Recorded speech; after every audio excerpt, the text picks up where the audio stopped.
Alhamdulillah, alhamdulillahilladzi khalaqal insana fi ahsani taqwim. Asyhadu alla ilaha illallah wahdahu la syarikalah wa asyhadu anna Muhammadan abduhu wa rasuluh. Allahumma sholli ala Muhammadin wa ala alihi wa ashabi ajmain. Qala Allahu ta'ala fi kitabil karim, a'udzu billahi minasyaitonir rajim. Bismillahirrahmanirrahim. Man dalladzi yuridu Allaha qardon hasana wa yudha'ifahu lahu ad'afan katsirah wallahu yaqbidu wa yabsutu wa ilaihi turja'un. Allahumma arhamna bil Qur'an. Bapak-bapak jamaah tadarus Al-Quran malam Selasa Musaikah yang berbahagia dan dirahmati Allah.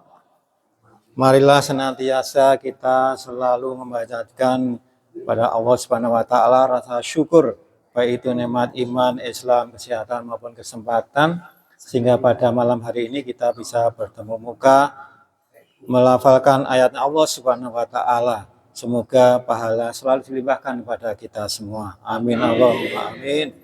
Tidak lupa salawat serta salam selalu kita curahkan kepada junjungan kita kanjeng Nabi Agung Muhammad Sallallahu Alaihi Wasallam beserta sahabat-sahabatnya, keluarganya, dan kita sebagai pengikutnya selalu menunggu syafaatnya besok di yaumul akhir. Amin Allahumma amin.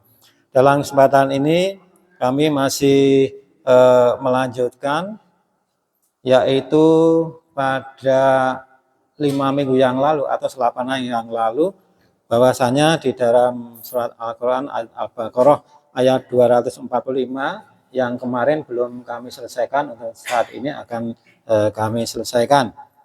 Untuk mengulang yang kemarin, Allah Subhanahu wa taala ngendika, man dalladzi yuridu Allaha qardon hasana.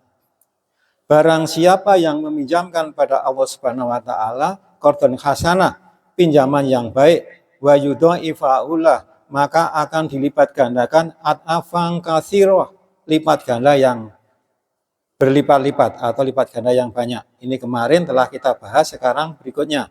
Wa huwa yaqbidu wa yabsutu. Allah menahan dan melapangkan. Apa yang ditahan dan dilapangkan adalah rezeki dari Allah Subhanahu wa taala. Allah menahan dan melapangkan, wa ilaihi turja'un, dan kepadanya lah kita dikembalikan. Jadi apa yang kita gadekan besok akan dikembalikan oleh Allah Subhanahu wa taala, kembali yang bagaimana? Yang berlipat ganda, yang berlipat-lipat dari Allah Subhanahu wa taala. Bapak-bapak yang kami hormati, dalam kesempatan ini kami akan membahas tentang rezeki yang diberikan oleh Allah Subhanahu wa taala, supaya apa? Supaya di dalam ayat 245 surat Al-Baqarah ini bisa selesai.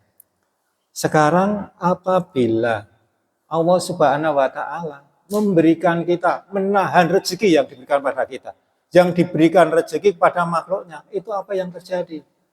Apakah kita semua yang diberi yang ditahan itu akan masih tetap ibadah pada Allah Subhanahu wa taala? Atau masihkah kita juga bersyukur dengan adanya kekuatan kita bisa memberikan sedekah? Rezeki ini sudah ditahan, tapi kita memberi sedekah, karena sedekah itu tidak harus berwujud uang. Kita berjalan tersenyum saja sudah sedekah. Kita mengambil beling atau paku di jalan dibuang gitu saja itu sudah namanya sedekah. Apakah masih begitu? Apa kita juga sudah sholat menjalani 5 waktu secara terus-menerus? Itu adalah suatu ujian apabila Allah Subhanahu wa taala menghendaki menahan apa yang ditahan, rezeki dari Allah Subhanahu wa taala. Demikian juga wa yabsutu, dan Allah melapangkan rezeki. Bagaimana kalau Allah Subhanahu wa taala melapangkan rezeki pada kita? Seolah-olah rezeki Allah Subhanahu wa taala disortir. Banyak sekali. Sehingga kita akan menjadi kaya raya. Apakah dengan kaya raya itu kita bisa mampu beribadah pada Allah Subhanahu wa taala dengan jalan rutin yang baik seperti kita ini? Apakah dengan rezeki yang banyak malah kita bisa menyombongkan diri, berfoya-foya, atau yang lain, sehingga meninggalkan apa? Meninggalkan ibadah pada Allah Subhanahu wa taala. rezekinya digunakan pada jalan Allah atau tidak. Itu merupakan ujian. Ujian kepada siapa? Kepada kita sekalian. Baiklah Bapak sekalian, ini kami mau menukil sejarah yang telah lalu, ada kisah-kisah tentang masalah ini. Nek Allah Subhanahu wa taala melapangkan rezeki pada umatnya itu bagaimana? Kita melihat pada umat-umat Nabi Musa yang lalu. Di sana ada 3 orang terkenal yang kaya raya. Salah satunya adalah Raja Fir'aun. Selain dia itu kaya raya, dia sebagai raja dan menganggap bahwanya Fir'aun saya ini adalah Tuhanmu. Karena apa? Karena saya bisa menghidupkan dan bisa mematikan. Apabila ada orang yang salah, Fir'aun mengatakan bunuh dia, mesti dibunuh. Aku iso mateni uang. Ora sandak Gusti Allah. Apabila dia menghendaki dia itu salah, dihidupkan, ojo dipateni. Kayak diamanke wae. Sangat sampai dibunuh. Yang nama Fir'aun bisa apa? Dia juga bisa menghidupkan orang. Jadi mati dan hidup. Itu Fir'aun. Sehingga dia menyatakan apa? Aku ini adalah raja. Aku ini adalah Tuhanmu. Aku ini orang yang kaya. Fir'aun. Maka dalam sejarah, Fir'aun orang yang boleh dikatakan melampaui batas itu sudah mengaku bahwasanya Fir'aun adalah Tuhan selain pada Allah, maka dia ditenggelamkan di samudra dengan mengejar Nabi Musa, dilemparkan tongkatnya, kemudian tongkat diambil, kemudian tenggelam. Demikian juga saat itu selain pada yaitu adalah Qarun. Qarun pada masa Nabi Musa itu adalah kaya raya. Qarun adalah kaya raya. Qarun menjadi kaya raya sampai dengan gudangnya Qarun, gudangipun Qarun itu menggembok pintunya itu tidak bisa seorang yang bertubuh kekar, tapi beberapa orang nggowo gembok, digowo dinggo gembok pintune harta bendane Qarun neng gudange. Berarti napa? Luar biasa kekayaane si Qarun. Nek gemboke gedene semono dinggo ngunci gudang, Qarun wis ayem ora mungkin bondo donyaku iki arep dicolong uang. Benten kalih kula panjenengan duwe gudang gemboke mek 2 driji. 2 driji nggo gembok. Coba nek gemboke niku gedene sak gemboke Qarun. Niku mungkin malingnya ora dicolong sing nang jero gudang ning malah kepengin nyolong gembok. Ya, gemboke regane larang. Nek di pasarke gembok sing gedene sak donya regane udah berapa triliun nek wong sing njaluk misalnya. Wani ngenyang. Itu seperti itu. Sehingga penghidupan Qarun sendiri adalah suka berfoya-foya, tidak mempunyai rasa syukur, wis sugih ning ora dienggo dalan Allah. Sehingga ketika sahabat Nabi Musa itu mendatangi Qarun, tekanono Qarun kono bahwasanya rezeki iki sing ngersane dalam Allah Subhanahu wa taala. Datang juga ke tempat Qarun, Qarun, rezekimu iki saka ngersane Gusti Allah. Kowe kudu ngleksanake apa-apa dawuh Gusti Allah. Bagaimana jawab Qarun? Tidak, ini bukan dari Allah, tapi ini karena kemampuan ilmu saya dalam mencari rezeki yang banyak. Bukan dari Allah. Itu juga Qarun merupakan apa? Sudah melampaui batas. Orang ngerti nek rezeki saka ngersane Gusti Allah. Maka Qarun pun juga ditenggelamkan di bumi, diuruki. Mulane Bapak sedaya nek kepengin arep golek hartane Qarun, nggawa linggis karo nggo pacul ngeduki hartane Qarun. Ten mriko niku bodho ora ngerti. Nah niku. Nah, pripun, Pak? Oh nggih. Ini hartane Qarun niku. Nah, Bapak Ibu sekalian, ternyata apa? Ternyata apabila orang dibanyakkan rezeki digelontorkan dari Allah Subhanahu wa taala, maka dia akan melampaui batas dan dia tidak akan apa? Tidak akan berbakti pada Allah Subhanahu wa taala, mengikuti jalan Allah Subhanahu wa taala. Itu kalau apa? Dilapangkan rezekinya. Tapi kalau dia itu diberikan rezeki Allah Subhanahu wa taala masih ditahan, bagaimana sikap kita? Ini juga ada contoh pada zaman Rasulullah Muhammad SAW yang sudah terkenal. Ada orang yang bernama sahabat Rasulullah itu namanya Sa'labah. Dulu mungkin Pak Ai sudah pernah menceritakan itu. Dia itu orang yang tidak mampu, orang yang miskin ketika sholat berjamaah. Begitu selesai sholat, maklepat dia itu pergi. Begitu sholat 5 waktu lagi, maklepat dia itu pergi. Sehingga Rasulullah mengerti, neng ngopo? Sa'labah pendak bar sholat kok terus langsung maklepat lunga. didatangi oleh Rasulullah, Sa'labah, kenapa kamu sholat belum apa begitu selesai, kemudian terus pergi pulang? Ada apa, Sa'labah? Bagaimana jawab Sa'labah? Sa'labah menjawab, bahwasanya kain yang saya pakai ini sudah ditunggu istri saya. Apabila saya begitu selesai sholat, kemudian pulang ke rumah, ini mau dipakai sholat oleh istri saya. Karena saya orang yang tidak mampu, saya orang miskin. Kemudian Sa'labah bilang, ya Rasulullah, saya itu sebenarnya suka pada orang-orang yang lain. Dia itu bisa sedekah, bisa infak, bisa jariyah, bisa menjadi kaya, dan sebagainya. Sehingga dia kusuk beribadah pada Allah Subhanahu wa taala. Mbok saya didoakan ya Rasulullah, mbok saya didoakan ya Rasulullah. Kemudian Rasulullah SAW dengan singkat waktu dia itu mendoakan pada Sa'labah supaya apa? Supaya dia diberi kelonggaran rezeki akan menjadi kaya. Selain didoakan, Sa'labah diberikan sepasang kambing oleh Rasulullah. Sa'labah iki eneng wedhus ngunen. Kambing itu tadi Mas Arifo itu Sa'labah diberi kambing. Nah, itu saja didoakan Rasulullah. Bagaimana kok Rasulullah itu mendoakan? Dia itu orang yang sangat dipercaya Allah Subhanahu wa taala, memuji pada Rasulullah. Doa seorang nabi yang namanya Rasulullah Muhammad SAW pasti dikabulkan. Karena apa? Karena dia merupakan orang terpercaya dari Allah Subhanahu wa taala. Sudah dipuji, sudah mesti baik. Dan mesti untuk kebaikannya. Sa'labah betul-betul diberi kambing, makin lama kambingnya makin banyak, kambingnya makin banyak, setelah menjadi banyak, ternyata Sa'labah itu sholatnya yang 5 waktu khusyuk, terus digoda oleh iblis. Iblis menggoda, Sa'labah, sing jenenge sholat iki ora kudu tepat waktu, mundur-mundur wektune iki ya ora apa-apa.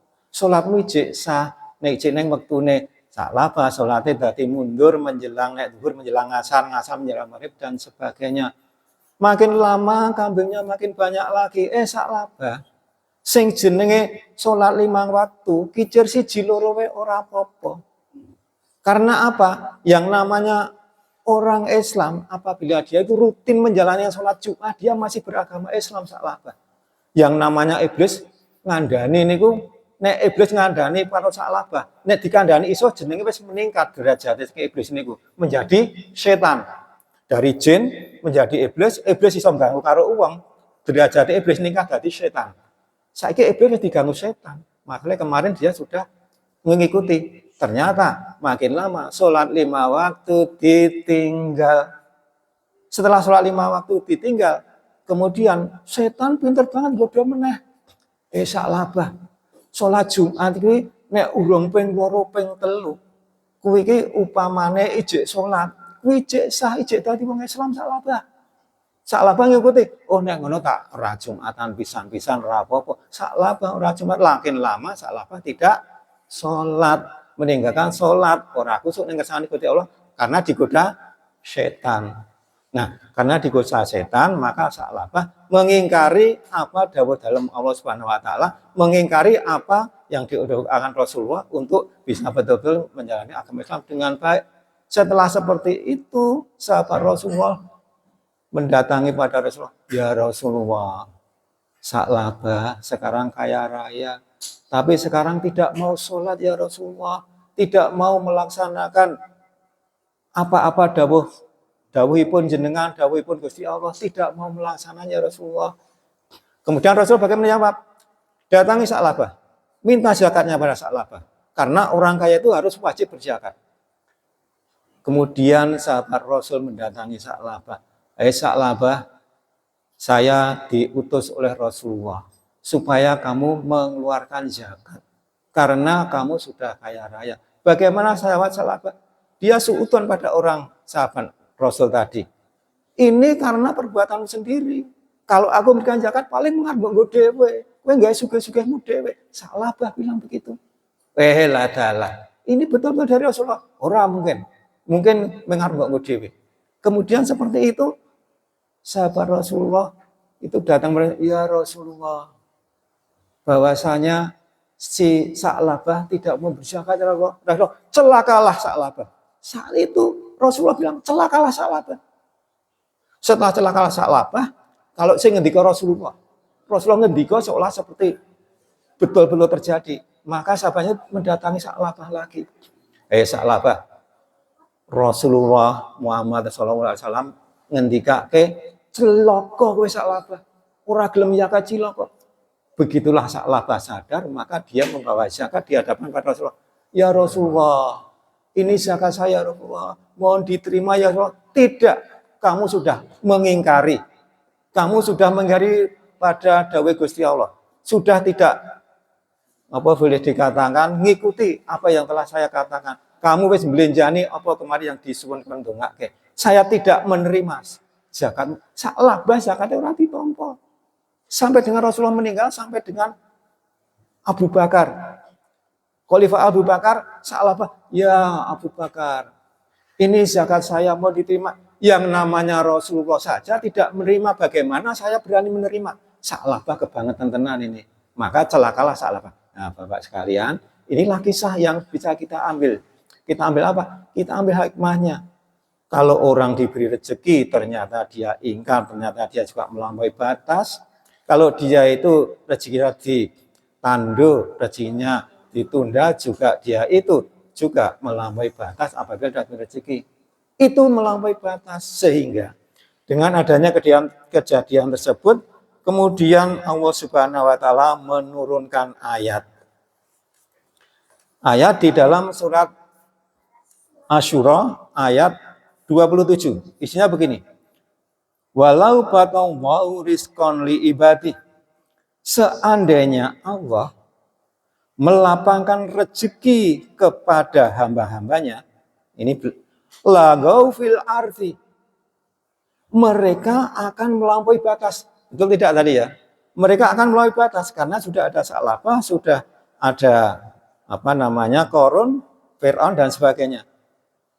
Walau bastallahu rizqan li ibadi la bagau fil ardi walaki yunazilu biqadari mayasya.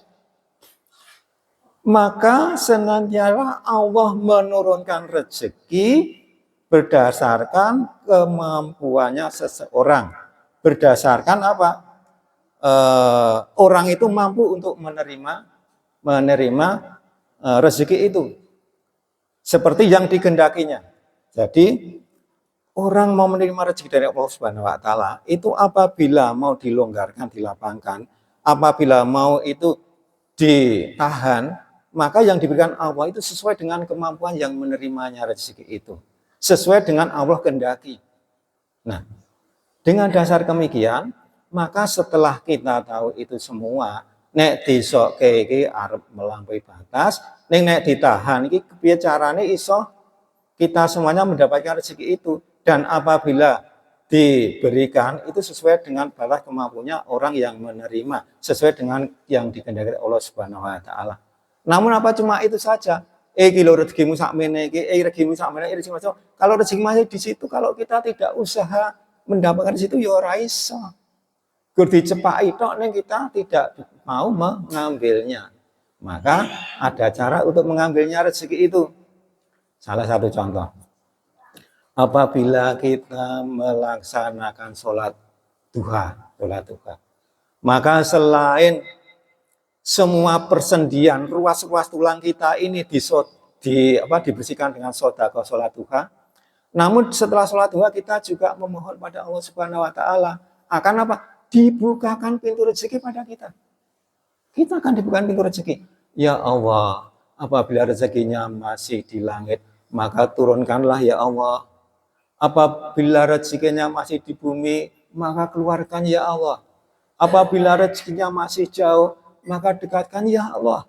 Apabila rezekinya itu sulit dicari, maka mudahkanlah ya Allah. Dibukakan pintu rezeki kita semua ini. Jadi intinya, walaupun rezekinya itu Allah Subhanahu wa taala sudah menyiapkan kilo rezekimu, tapi kalau kita semuanya tidak mengambil rezeki dengan berusaha mengambil rezeki, ya tidak bisa. Salah satu hal itu adalah dibuka rezekinya dengan misalnya sholat duha. Misalnya. Kemudian Bapak Ibu sekalian, Wah, nggih, wah, saking mantepe. Nggih, nuwun sewu Bapak-bapak, sedhik melih nggih. Selajengipun Allah Subhanahu wa taala kemudian juga menurunkan bagaimana kita bisa mendapatkan rezeki itu. Maka di dalam surat At-Taubah ayat 105 Allah ngendika wa kuli malu. Wa kuli malu. Dan berkata bekerjalah. Nun sewu ini Allah Subhanahu wa taala sing ngendika lho. Setelah kita sholat duha, kita mohon rezeki dibukakan, kemudian Allah Subhanahu wa taala ngendika wa kuli malu dan berkata bekerjalah kalian. Kok nyambut gawe? Kapan entuk rezeki nek ra nyambut gawe? Sing itu mboten kula niki Allah Subhanahu wa taala bisa dibuka. Dalam surat At-Taubah ayat 105. Wa kuli malu dan berkata bekerjalah kalian. Wa yasarallahu amalakum. Allah akan melihat pekerjaan kalian. Kalian sapa? Kita semua yang didhawuhi Allah Subhanahu wa taala kok nyambut gawe entuk rezeki. Sehingga Allah itu melihat pekerjaan kita. Masalahnya apa? Wong nyambut gawe niku angel. Wong nyambut gawe lagi teko wis ngerokok, ngunjuk dahar. Nyambut gawe sedelok persiapan wis ngerokok nyuwang-nyawang ora rampung-rampung. Menjelang salat zuhur wis istirahat. Bar salat zuhur teko ngerokok meneh dan sebagainya. Wis arep ngasar wis siap-siap arep balik. Kapan le gawean rampung? Allah ngertos niku. Apa yang gaji atau upah yang kita terima itu disesuaikan dengan apa yang kita kerjakan. Nek nyambut gawe nek arep-arep kok nyaluk upah sing gedhe. Ndolimi apa ora niku? Kita nyambut gawe ya bener-bener nanti Allah Subhanahu membukakan. Karena kita memang disuruh untuk bekerja. Nah, untuk itu nggih Bapak sekalian, marilah pada surat Al-Baqarah ayat 245 tadi kita laksanakan dengan sungguh-sungguh. Selain kalian dikatakan juga Allah menyatakan dalam surat wa rasuluh dan rasul-rasul Allah sing kon nyambut gawe mboten ning awake dhewe. Rasulullah itu juga bekerja. Orang mengongkang-ongkang wis dadi rasul kok nampa duit, misalnya udah jadi kaya raya orang. Itu juga bekerja. Juga bekerja. Wal mu'minun dan orang-orang yang mukmin. Kula panjenengan sami nggih dikon kerja. Jadi intinya nopo dalam surat Al-Baqarah ayat 245 ini bahwasanya Allah Subhanahu wa taala sudah menyiapkan rezeki pada kita sekalian dimohon untuk apa? Untuk mengambil rezeki itu. Caranya mengambil kita berusaha cara kita harus bekerja. Nun sewu nek nyitir dawe mboten dawe ngendikane Bung Karno riyen apabila kamu mau bekerjalah bekerja sekeras-kerasnya bagaikan malaikat-malaikat yang turun dari langit. Pidatone Pak Karno lho niku. Bapak proklamator. Nek kepengin berhasil ngoten niku. Ora nyambut gawe meng aras-arasen ku ndak kurang berhasil. Ya untuk itu Bapak sekalian yang kami hormati, untuk ini marilah untuk memohonkan rezeki pada Allah Subhanahu wa taala, maka ada hadis sahih yang diriwayatkan oleh Ibnu Majah yang hadis ini terkenal sekali dari ustaz sering menyampaikan. Isinya begini. Allahumma inni as'aluka ilman nafi'ah wa rizqan thayyiba wa amalan mutaqabbala. Ya Allah Tuhan kami, aku mohon kepadamu ya Allah, berilah kami ilmu yang bermanfaat, rezeki yang thayyib dan amal yang engkau terima. Ini boleh dikatakan doa-doa secara lengkap bagaimana kita bisa mendapatkan rezeki dari Allah Subhanahu wa taala. Kami kira demikian sudah kami tuntaskan surat Al-Baqarah ayat 245. Sesuai dengan kemampuan saya dan mengartikan saya apabila kami dalam menyampaikan arti dan hal ini kurang ada tepatnya. Ini kesalahan kami sini, kami mohon maaf yang banyak dan insya Allah Allah Subhanahu wa taala juga mengampuni kami dan kita sekalian. Namun apabila ada benarnya, marilah dawuh Gusti Allah ini kita laksanakan dengan sebaik-baiknya. Kita mencari rezeki harus dengan berusaha, harus dengan berdoa, dan yang sing tenan insya Allah akan ngijabahi permohonan kita. Kami kira demikian. Sebelum kami akhiri, kami tutup, marilah kita berdoa, kami mohon penjuru amin. A'udzu billahi minasyaitonir rajim. Bismillahirrahmanirrahim. Alhamdulillahirabbil alamin. Hamdan syakirin, hamdan naimin, hamdan yuwafi ni'amahu wa yukafi mazidah. Ya Rabbana lakal hamdu kama yang bagi li jalali wajhikal karim wa adimi sultanik. Asyhadu alla ilaha illallah wa asyhadu anna Muhammadan abduhu wa rasuluh. Allahumma sholli ala Muhammadin wa ala ali wa asbi asmain. Rabbana hab lana min awasina wa dzurriyyatina qurrata ayun wa ja'alna lil muttaqina imama. Rabbi habli minasyolihin, Rabbi habli minasyolihin, Rabbi habli minasyolihin. Rabbana dzalana anfusana wa illam taghfir lana wa tarhamna lanakunanna minal khasirin.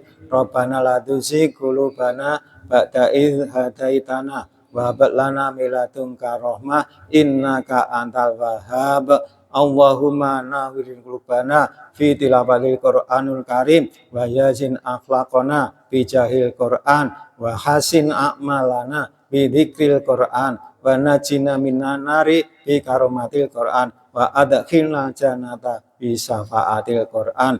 Allahumma aina ala dzikrika wa syukri ibadatik. Rabbana atina fid dunya hasanah wa fil akhirati hasanah wa qina adzabannar. Rabbana fir lana dzunubana wa kafir anna sayyi'atina wa tawaffana ma'al abror. Subhana rabbil izzati amma yasifun wa salamun alal mursalin walhamdulillahirabbil alamin. Matur nuwun, kurang lebihnya mohon maaf. Billahi taufik wa hidayah. Nasrul minallah. Wassalamualaikum warahmatullahi wabarakatuh.